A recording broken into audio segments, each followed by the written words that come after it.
코스닥, 우리나라엔 코스닥이 있다면 뉴스쇼에는 뉴스닥이 있습니다. 월요일의 코너 뉴스쇼 증권시장 뉴스닥. 오늘도 두 분 나오셨어요. 세미래정책연구소 허성무 소장님 어서 오십시오. 네, 안녕하세요. 바른정당 노원병 당협위원장 이준석 위원장 어서 오십시오. 네, 안녕하세요.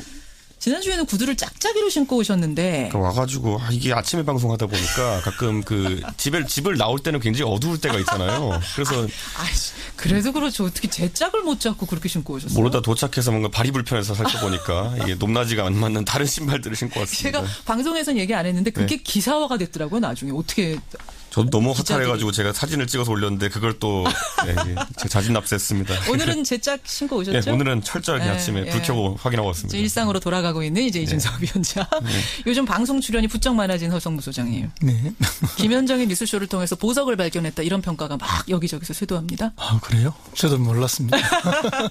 이 두 분과 함께 상한가 하한가 짚어볼 텐데 우선 지난주에 이제 서울중앙지검장부터 시작해서 뭐 외교부 장관, 안보실장, 정책실장, 주말 사이 인사들 요 인사에 대해서 점수부터 좀 주고 시작을 하죠. 허 소장님 몇 점 주시겠습니까? 저는 뭐 거의 역시 95점 이상 드리고 싶어요. 역시 이준석 위원장? 저는 지난주에는 이제 취임 첫 주차에 대해서 95점 가까이 줬는데 아주 높게 주셨죠. 네, 이번에는 조금 낮추겠습니다. 90점 정도로 주겠습니다. 낮아진 이유는? 사실 저는 인물들 몇 면을 보면요. 각자 의미가 있는 인물들을 인사에 선임했다라는 생각이 들긴 드는데 예. 그 과정 중에서 이제 콕 집어서 얘기하자면 강경화 외무장관 지명자 같은 경우에는 예. 문 대통령이 말했던 인사 원칙을 일부분 깼거든요.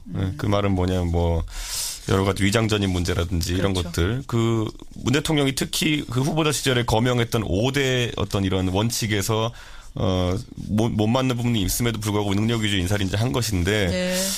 글쎄요. 그러면 저는 그게 나쁘다 본다기보다는 원칙이 한번 깨졌다는 측면에서 앞으로 깨졌다. 청문회가 생각과는 다르게 순탄하지 않을 수도 있다라는 생각하게 되는 게 그래. 박근혜 정부 되짚어서 4년 전에 생각해 보면은 예.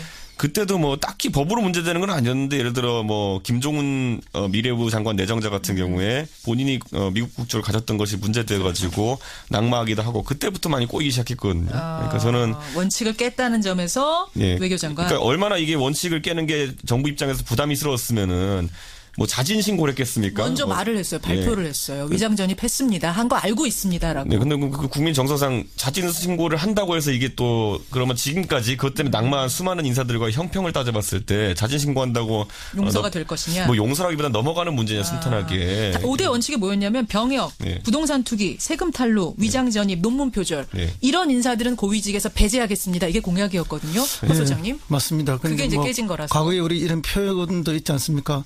자수하여 강명차차. 있죠. 그 이제 자진 신고, 이렇게 어쨌든 자수를 한 거 아닙니까? 예. 근데 이제 위장 전입도 질이 여러 가지예요. 근데 이 위장 전입은 부동산 투기를 위한 그런 위장 전입은 아니고 미국에 있던 딸이 한국 들어오면서 이제 어디로 보낼 건가 해서 친척집에. 본인의 모교 쪽으로 보내고 싶어서 친척집에 위장 전입했다. 그래서 이제 일견 물론 그것도 당연히 비난의 대상은 받아야 되는 것이고 또 비판받아야 마땅함에도 불구하고 또 이렇게 자진해서 고백함으로써 국민들의 어느 정도의 양해는 있지 않을까 그런 기대감을 좀 갖고 있습니다. 이건 또 지켜봐야겠어요. 원칙을 깼다. 하지만 과거 위장 전입과는 조금 다르지 않느냐. 여러분의 평가는 하여튼 기대해보기로 하고 상한가부터 가보죠. 상한가. 허 소장님.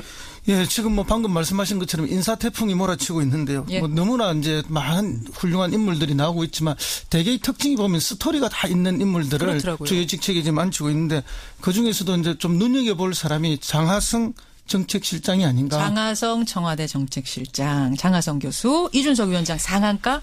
저는 이제 윤석열 중앙지검장 또는 이제 검찰 조직. 제가 또는이라고 한 이유는 뭐냐면은 둘 중에 누가 상한가가 될지 모르겠어요. 잠깐만. 윤석열 서울중앙지검장하고 검찰 조직이라면 지금으로 보면은 약간 상반된 느낌인데. 왜냐면 윤석열 지검장이 일종의 팽을 당했다가 이번에 다시 쓰이면서 뭔가 개혁을 하지 않겠느냐 기대하고 있는 거잖아요. 전쟁에 공격하는 쪽이 항상 이기는 건 아니거든요.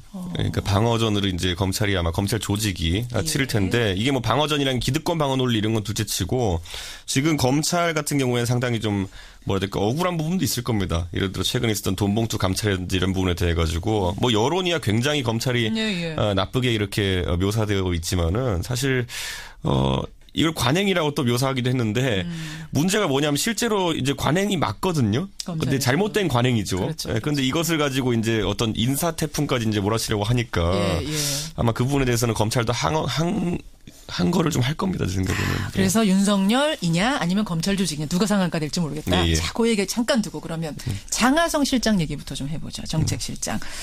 상한가 맞습니까? 예, 뭐 저는 상한가를 충분히 주실 만한 그런 사람이라 보고요. 이분은 물론 이제 그동안 이제 안철수 후보의 이제 경제 멘토 이런 역할을 했죠. 그렇죠. 근데 이번에 이제 상고 처리 끝에 모셨는데 자기가 수용하게 된 그 이유 중에 하나가 이번에 초기 인사하는 걸 보니까 이 정도 인사면은 같이 일을 해도 되겠다 이런 결심을 했다 그래요. 그래서 또 사실은 뭐 이게 이 사람도 선비에 가까운 분 아닙니까? 실천가이기도 자기 입장을 바꾸어서 또 다른 분하고 일을 하려면 이게 결심이 쉽지 않는 거. 쉽지 않죠. 그런 결심을 바꿀 정도로 해줬고 그게 맞아서 일을 한다는 거는 좀 대단한 결심이다 이렇게 보고요. 또 그동안의 삶이 보면은 이분은 뭐 개인적인 삶도 재벌 개혁을 위해서 소액주주 운동을 펼쳤고 또 그 실천가로서의 역할을 해왔기 때문에 충분히 주목받을 수 있는데 사실 집안 자체가 명문가예요. 아니 장하성 실장의 가계도가 오늘 아침 화제더라고요. 독립운동가 그렇죠. 조상부터 쭉 내려오고. 그렇죠. 할아버지 형제가 사형제였는데 큰 할아버지가 어쨌든 상해 임시정부의 외무부장을 했어요. 그리고 먼저 자신의 할아버지도 독립운동을 했고 그 밑에 작은 할아버지 한 분은 그 1929년 강주에서 그 학생운동이 일어납니다. 독립운동인데요. 이 학생운동에 참여해서 이제 고문으로 돌아가셨어요. 그리고 막내 할아버지도 이제 만주에서 독립운동하셨고 그래서 할아버지 형제 전원이 독립운동이 그다음에 이제 그 다음 세대인 아버지 형제간들이 또 있는데 이분들은 6.25 때 낙동강 전투, 압록강 전투 전부 자진해서 군해갖고 이제 뭐 어쨌든 한 분은 만 14살에 갔다는 거 아닙니까? 그럴 정도로 이제 이렇게 애국하고 애족하는 집안이었다. 이제 그런 집안에 이제 3세대로 이 하씨 학렬을 가진 분들이 있는데 그래서 뭐 장하진 자기 누님이죠. 여성부 장관. 참여정부 때 여성부 장관을 했고 이번에 이제 본인이 이렇게 들어왔고. 장하준 교수도 친척 동생이죠. 그는 사촌 동생이죠. 사촌 동생. 예, 장재식 전 산자부 장관 자기 삼촌의 아들인데. 그래서 이분들이 이제 그동안 대한민국에 기여했던 것이 엄청난데 이제 이렇게 손자대 하씨 하형제 학렬 때 와서 이제 다시 또 대한민국 사회에 기여하는 그런 모습인데 정말 잘해줬으면 좋겠고 그러게요. 국민적 기대가 크다 이런 말씀도 드리면서 사실 이제 호남의 명문가를 넘어서 이제는 이제 이 세대에 와서 대한민국의 명문가로서 역할을 좀 해줬으면 하는 그런 기대로 제가 오늘 상한가로 잡았습니다. 집안이 좋아서 뽑으신 건 아니죠? 예, 그렇습니다. 그것만으로 뽑으신 건 아니고. 그동안 국가에 기여한 바가 크기 때문에 뽑았습니다. 자, 그러니까 이 장하성 실장이 김상조 공정거래위원장과 호흡을 맞춰서 어떻게 개혁을 이끌어 나갈까? 이게 이제 관건이거든요. 그렇습니다. 이준석 위원장 어떻게 보세요? 그 사실 김상조 교수 같은 경우에도 사실은 우리가 봤을 때는 좀 일부에게는 급진적인 경제학자의 이미지가 있기도 하지만은 실제로는 굉장히 온건한 분이에요. 그래요? 예, 그래서 사실 기업 경영 사례로 드는 것도 이런 걸 본다 하더라도 좀 서구적 관점에서 뭐 그 정도로만 맞추자 정도의 느낌이지 누가 표현한 것처럼 좌파 경제학자로 보기 좀 어려운 아니에요? 예, 어려운 그런 측면이 있습니다. 주류 경제학자입니다. 우리가 이렇게 알고 있는. 그러다 보니까 제 생각에는 이 부분에 있어 가지고는 뭐 장하성 교수도 마찬가지이고요. 그러다 보니까 이 호흡을 맞추자는 건데 사실 재벌 개혁이라는 거는 강도가 어느 정도냐를 놓고 이제 사람들이 관심을 갖는 거거든요. 그런데 일반적인 이제 관점에서는 장하성 교수랑 그리고 또 김상조 위원장 정도면은 뭐 그래도 온건한 정도의 수준이다. 이것보다 더 센 분들도 많아요. 한국에 보면은 찾아보면. 야, 근데 보수 정당의 예를 들어 뭐 이준석 위원장이 그런 말씀하실지. 아니, 왜냐하면 뭐 김종인 장관 이런 분 생각해 보면요, 그분들은 더 센 메시지도 가끔 내세요. 그분이 더 세요. 네, 왜냐하면 그분은 정치적 이런 그 메시지를 겸비했기 때문에 말을 더 세게 하십니다. 그렇기 때문에 재벌 같은 거기는 실제로 재벌의 부동산을 매각하는 조치를 했던 분 아닙니까? 그게 그런 이력이 있기 때문에 아마 기업에서도 보면 이 과거에 보면 김상조 위원장 같은 경우에도 2013년에 이제 박근혜 정부 출범하고 경제민주화라는 게 화두가 됐을 때 오히려 삼성이 이분 불러다가 강의를 들었다니까요. 이게 어떤 레벨에서 어떻게 진행될지에 대해서 오히려 컨설팅을 받은 그런 이력도 있는 거거든요. 그러니까 이제 이분들은 재벌을 해체하자는 분들이 아니에요. 재벌을 개혁하자는 분들인데. 재벌들이 너무 벌벌 떨 필요는 없다는 얘기예요. 물론 뭐 재벌들은 떨 수밖에 없고 지금까지 재벌들은 전부 다 이렇게 반칙과 특권 그다음에 갑질을 해왔던 게 사실 아닙니까? 특히 큰 재벌일수록 더 그랬고. 그런데 이런 뭐 반칙과 특권 갑질을 없애고 제도 제도 개혁을 통해서 어쨌든 그 경제 민주화를 이루는데 사실은 이제 이 경제 격차 해소가 초점이 모이죠. 그렇기 위해서 이제 제도 개선을 쭉 하자는 거죠. 그래서 뭐 대표 소송제를 한다든지 그다음에 공정거래법을 개정해서 더 강력하게 불공정을 거래를 뭐 없앤다든지 이런 그 해석 재벌을 국민의 기업으로 좀 거듭나게 만들자 하는 그런 여기서 살짝 드러나지 않은 인연이 있다면 이제 윤석열 중앙지검장이 특검에 있었잖아요. 근데 이제 특검이 처음에 이제 이재용 부회장 구속 기소를 할 때 처음에 실패했다 두 번째 됐잖아요. 그런데 첫 번째 할 때 안 됐을 때 두 번째 되는 논리를 제공한 사람이 김상조 교수라는 이야기가 지금 뭐 정설이거든요. 그렇기 때문에 아마 뭐 삼성 입장에서는 좀 불편한 그런 많이 불편하겠는데 그런 인사일 수밖에 없다라는 생각 정도 하게 되는데 그래도 저는 개인적으로는 정치 권력과 경제 권력이 있을 때 뭐 서로 견제가 돼야 되는 상황이기 때문에 그 정도의 긴장 관계는 좋다라는 생각을 합니다. 알겠습니다. 그렇게 해서 장하성 실장 상한가, 이준석 위원장의 상한가는 조금 전에 이름이 나왔던 윤석열 서울중앙지검장, 그러니까 특검에서 뛰었던 그분이 서울중앙지검장으로 왔어요. 근데 그분이 상한가가 될지 아니면 검찰 조직이 될지 어떻게 보세요? 자, 우리 잘 생각해 보면은 과거에 노무현 정부 때 검찰 개혁이 성과가 미진하고 실패했다는 평가를 받는 이유 중에 하나는 어떻게 보면 조직 외의 인사를 들여와서 조직을 개혁하려고 했던 것에 문제가 있었거든요. 강금실 법무부 장관. 강금실 법무부 장관이 뭐 더 뛰어난 능력 갖고 있겠지만 조직 논리를 돌파하지 못했기 때문에 그런 벽을 못 넘었어요. 이런 일이 있었는데 윤석열 지검장 같은 경우는 특수한 케이스입니다. 조직 내의 인사였다가 약간 이렇게 표현하는 것지만 약간 외부적인 성격도 띠고 있고 외부자적인 성격도 띠고 있고 그런 인사인데 저는 이번에 검찰 조직을 문재인 정부가 처음에 제어하는 빼어드는 칼이 돈봉투 문제라는 것에 대해서 약간은 우려를 하게 됩니다. 왜요? 왜냐하면 이게 원래 뇌물이라는 게 보면 김영란법에도 정확히 나와 있는 게 뭐냐면은 8조 사항에 보면은 상급자가 하급자에게 주는 경력금조의 돈은 김영란법의 적용 대상에서 배제한다로 돼 있어요. 그래요? 예외 조항이 들어 있습니다. 그렇기 때문에 이것은 뭐 김영란법 위반으로 보기도 좀 뭐하고 특정 사건에 대한 뇌물로 좀 보기도 뭐한 것이 그야말로 관행 중에 나쁜 관행 정도? 그러니까 그 금액이 액수나 이런 거로 봤을 때 뇌물죄 인정받기 어려운 그 금액이기도 하고 그래서 이게 말 그대로 수사까지 들어가긴 좀 어려운 사안이고 결국에는 이게 좀 조직한테 좀 잘못된 관행이니까 이제 앞으로 좀 잘해보자 뭐 이런 취지의 이제 무언의 압박인데 문제는 이게 딱 어느 지점에 해당하냐면은 글쎄요. 예전에 보면은 박근혜 정부에서 기강 잡겠다고 공직 기강 잡겠다고 이제 뭐 성완종 리스트 들고 이제 뭐 나섰다고 오히려 이완구 총리만 잡히고 뭐 이런 것처럼 이번에 빼든 칼이 과연 우병우를 관통할 수 있을 것인가? 저는 지금 이게 나온 이유가 뭐냐면요. 결국에는 우병우 수석을 잡으려고 했는데 우병우 수석이 워낙 주도면밀한 사람이기 때문에 뭐 증거 인멸이든지 아니면 자기가 준비를 철저히 했든지 간에 안 잡히는 거예요. 그러니까 처음에는 법인 차량 갖고 잡으려고 그랬죠.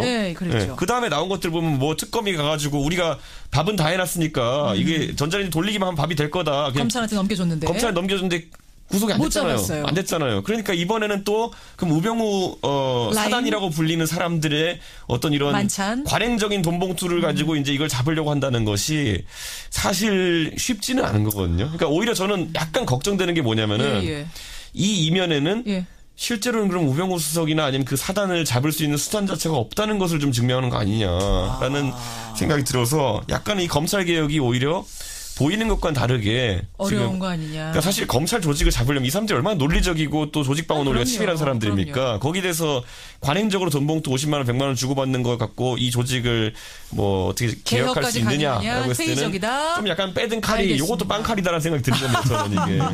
빵칼 아니냐. 어떻게 생각하세요, 소장님? 이것 갖고 뭐 검찰을 개혁하거나 뭐 잡으려 하는 그런 건 전혀 아니고 이거는 뭐 단순한 중간에 일어난 하나의 이벤트에 불과한 거고요. 실제 이제 검찰 개혁은 뭐 쉬운 게 인적 청산이지만 인적 청산을 통해서 뭐 어떤 개혁이 성공해 본 적이 없어요. 그거는 시간이 지나면 다시 원위치로 다 돌아가거든요. 문제는 제도적 개혁이 분명하게 돼야 되는데 이 정부에서 하고자 하는 제도적 개혁은 뭐 이미 국민들이 잘 아시다시피 공수처라든지 그다음에 뭐 검경수사권 분리라든지 이런 것들이 대표적인 거거든요. 그걸 통해서 제도 개선을 통해서 국민의 검찰로 거듭나게 하는 것이지 뭐 이걸 통해서 뭐 사람 몇 사람을 어떻게 해서 어떻게 한다 그거는 뭐 전혀 아니고요. 다만 이거는 이제 그 초기 하나의 계기일 뿐이고 결국 뭐 그런 윤석열 검사가 지검장이 되니까 지금 검찰 내부에 반발이 있지 않느냐 이렇게 하는데 그 반발은 지금 흔히 뭐 3, 40명으로 되는 고위 간부들에만 있고 윤석열 검사가 23기인데 그 이하는 지금 어떻게 반발 없어요? 제가 볼 때는 지금 뭐 오늘 출근해서 아침에 검찰청 예. 화장실에 가득 차 있을걸요. 뭐 왜요? 검사들이 화장실 가서 막 웃는다고.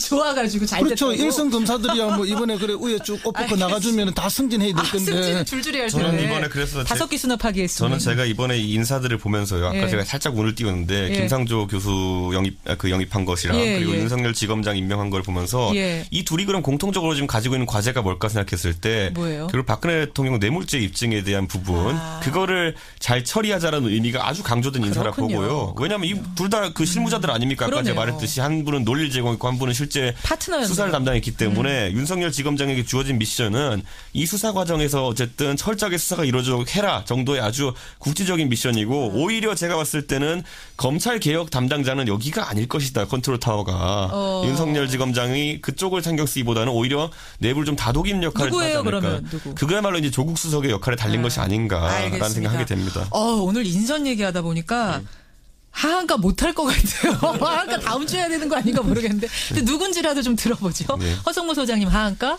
예, 저는 정우택 대표, 원내대표죠. 아니, 왜요? 정우택 원내대표. 조금 전에 인터뷰하고 가셨는데. 그렇죠. 5.18 그 광주 기념식에 참석하셨잖아요. 그런데 이제 님을 위한 행진곡 부르지 않았는데, 부르지 않은 거는 좋지만, 그 부르지 않는 이유를 기자들이 물었을 때, 국민적 공론화가 없었고, 대통령이 우리한테 사전에 언론이 없었다. 이렇게 이야기를 했어요. 그러니까 부르지 않은 건 자유지만. 그렇죠. 뭐 이유가 논리가 안 된다? 논리가 전혀 맞지 않죠. 왜냐하면 국민적 공론화라는 게 뭐 딴 게 있습니까? 그러면 그때 재창이 관례적으로 잘 되어 왔던 걸 합창으로 바꿀 때 그때는 어떤 국민적 공론화가 있었죠. 근데 그때 그런 문제를 제기를 했더라면 이 이야기가 옳은 말이지만은 전혀 그렇지 않고 이미 국민들은 걸 다 원하고 있는 걸 해준 걸 불구하고 또 본인한테 언론이 없었다 하는데 사실 이런 것까지도 본인에게 다 미리 사전 언론을 해야 될 정도는 아니지 않느냐. 재창 문제까지 이거는 왜냐하면 국회하고 협의해야 될 문제는 아니니까 국회하고 협의해야 할 문제라면 반드시 뭐 각 당의 원내대표들하고 의논하고 사전에 알려드리고 하는 게 맞죠. 알겠습니다. 그러나 그런 정도의 사안이 아닌데도 이렇게 말하는 것은 좀 명분이 약하지 않나 이런. 저는 보수 정당인 이준석 위원장 생각이 궁금하네요. 여기에 대해선. 뭐 제 생각에는 뭐 이제 원칙이 정해졌으면요. 그 원칙에 뭐 맞춰가는 것이 뭐 답이 아닐까. 저는 이번 선거에 뭐 대통령 선거라는 것이 한번 치러지고 나면은 이런 것들에 대한 국민적인 어떤 판단도 이루어졌다고 좀 보는 편이거든요. 선거를 통해서. 그리고 이런 어떤 문재인 대통령이 좀 뭐랄까 긴급 조치 성격의 뭐 지시 사항으로 이렇게 하긴 했지만은 그래도 큰 반발이 국민적 반발이 적었다는 점에 있어가지고 자유한국당도 너무 민감하게 반응할 필요는 없다라는 생각을 하게 되어 있고 이제 그 아마 자유한국당에서는 그 대변인 명의로 무슨 뭐 북한군 개입설이니 뭐 이런 것도 이제 검증하자라고 나서는데. 그랬어요. 예, 사실 뭐 그런데 그거는 학계에서 뭐 해가지고 할 일이지 지금 갑자기 뭐 어디 뭐 글 하나 읽고 그걸 갖고 검증하자. 공당이 뭐 검증하자고 나설 진짜 이런. 북한군이 개입했는지 검증하자. 그 부분도 그런 상황은 아니라고 보기 때문에. 사실은 그 부분도 그때 80년 당시에 군사 정권들이 군사 독재 그룹들이 신군부가 만들어낸 가짜 뉴스 아닙니까? 오히려 강주 시민을 폐마하고 광주 5.18 민주화 정신을 뭐 오히려 이제 오염시키기 위해서 그렇게 한 건데 그 가짜 뉴스를 지금 40년이 다 돼가는데도 아직도 확대 재생산하고 퍼뜨리고 믿고 있다는 게 이게 정말 공당에서 있을 수 없는 일을 하는 것이 아닌가 5.18 예를 들어 5.18 소위 말하는 그 보수주의에서 5.18 폭동설이라든지 이런 안 좋은 식의 묘사를 검색하면은 나오는 인터넷에 검색하면 나오는 사이트가 딱 한 군데밖에 없어요. 어디예요? 그러니까 뭐 일간베스트 저장소인데 그러니까 그 아주 특정 진영에서의 특정 좀 몰려 있는 사람들이 주장하는 이론을 가지고 공당이 이렇게 받아가지고 이 당이 이렇게 얘기한다는 거는 좀 이해가 안 가는 부분이긴 알겠습니다. 합니다. 자, 하한가 이준석 위원장의 하한가까지만 들어야겠네요. 뭡니까? 저는 뭐 이제 뭐 친박입니다, 이제.